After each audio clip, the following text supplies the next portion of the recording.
Welcome to a very special episode of Review Nights. Several of you, our lovely subscribers, have asked us how do we arrive at our decision for the final verdict. So today we're going to get into how we review action figures and what makes them go from 1 star to 5. There are hundreds of thousands of action figures, comic book heroes, movie characters, video game figures, etc. For today's example, we'll use an old standard, this Han Solo figure from the Star Wars Black Series archive. Now the first thing we look at, of course, is the packaging.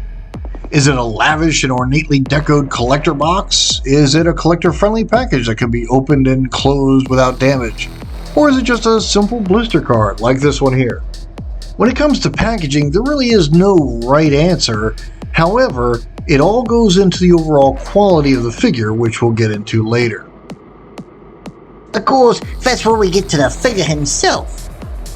Now, to start our reviews, we look at 4 basic characteristics of each figure. The first one is the effect. Does this figure achieve the desired effect? In this case, is it a good Han Solo figure? Are the proportions correct? Is he got the costume right? Does the face sculpt even resemble the actor whose likeness is being copied? It's under this umbrella that everything else falls. If a desired effect is not achieved, then this figure is destined to be banished to the clearance aisle with the rest of the peg warmers. The next thing we look at is playability. These are toys after all. And to be clear, it's playability, not posability. There have been many figures in the past, and I'm sure more will come out in the future, that fall into the trap of the super posable with 50 plus points of articulation that ruin the sculpt or make the figure impossible to stand or hold a pose because he's too busy trying to hold every pose. And then on the other end of the spectrum, there's those figures that would be great to play with, but their faces have been molded in a psychotic growl or screaming or battle action pose that you can't undo, so the figure is worthless outside of that scenario. That's not very good playability. We want to be able to use these guys in every scenario and use our imaginations when they're attacking somebody. Remember, these are action figures, not statues. Which brings us to the next criteria that's judged: the overall quality of the figure.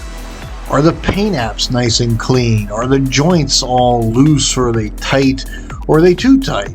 Are the details there? The material itself, does it feel good or does it feel cheap? And of course, is it worth the money?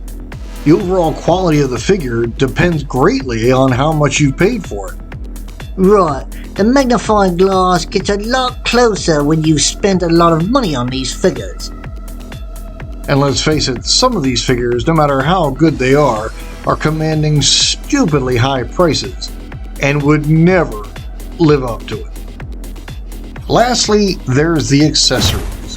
Some figures have action features, some have accessories, and some have both. You know, we like accessories. Lots of accessories makes us feel like we're getting our money's worth sometime. And sometimes you don't need a lot of accessories. Sometimes one accessory is good enough. However, they can also be completely superfluous.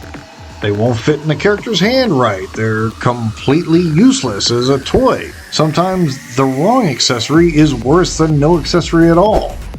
For us, it's all about the fun. Remember, these are toys. Looking at this Han Solo figure as an example, the whole point about getting a Han Solo figure is I want to have a Han Solo in my stories. So, does this guy foot the bill? Does he look right? Does he feel right? Is he the right scale? Does he have his accessories that he needs? If he doesn't, then he's no good. He gets 1 star. If he does it great, he gets 5 stars. So if I were to review this particular figure, I'd say he's got a nice sculpt, actually a great sculpt, one of the best likenesses of the particular actor in this entire line that I've seen.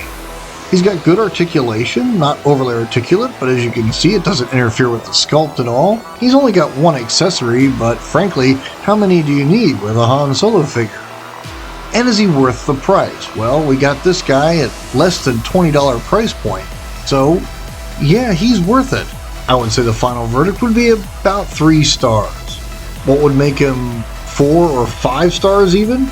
Well, again, you're talking about the price point and what you're getting for the money. Now, the original Black Series gave alternate heads, we had lots of accessories, a nice box to put them in, perhaps something like that, but we'll stick with what we've got. Well, we sure hope you've enjoyed your extra special look behind the scenes at how we review figures. Make sure you do all those YouTube things, like, share, subscribe, ding the bell icon, so you're notified when we upload new reviews.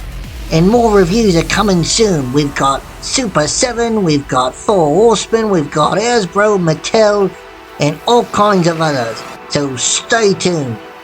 So until then, we'll see you next time. Bye.